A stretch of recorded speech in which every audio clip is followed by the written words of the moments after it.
এই দেখো দিয়ে এবার এটা আমার আস্তে আস্তে হতে থাকবে, ঠিক আছে।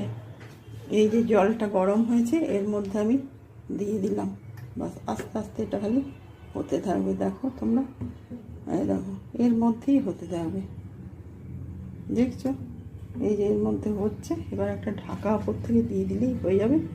তো সেটা আমি দেখছি, এটা দিয়ে দিলেই বাস কমপ্লিট আমার রান্নাটা। দেখো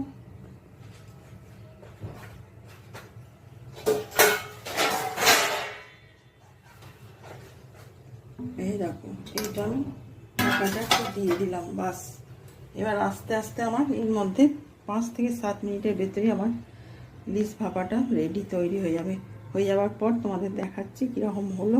তোমরাও বাড়িতে বানিয়ে করবে। দাঁড়া আমি দেখাচ্ছি, হোক 5 মিনিট হতে থাকো। কত ফুটছে টিফিন ঘরের জলটা, এই যত ফুটবে তত তোমার ওটা ইলিশটা ভেতরেই মানে ওটা বয়েল হয়ে যাবে।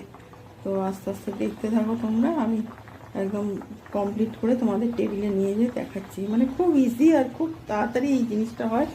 আর ইলিশ ভাপা খেতেও ভালো লাগে, আর বেশিক্ষণ টাইমও লাগে না। তোমরা বাড়িতে করে দেখবে। বানিয়ে আমি দেখাচ্ছি। দেখো ডাইনিং টেবিলে রেখে দিয়েছি।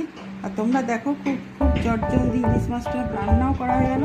আর ইলিশ ভাপা মানে খুব তাড়াতাড়ি হয়ে যায়, কারণ এটা বেশিক্ষণ টাইমও লাগে না, আর খুব তাড়াতাড়ি ইজি রেসিপিটা। তোমরা বাড়িতে বানিয়ে করে দেখো, আর কীরকম লাগলো যে রেসিপিটা আমাকে একটু জানিও, ঠিক আছে। ততক্ষণের জন্য আবার পরে এপিসোডের জন্য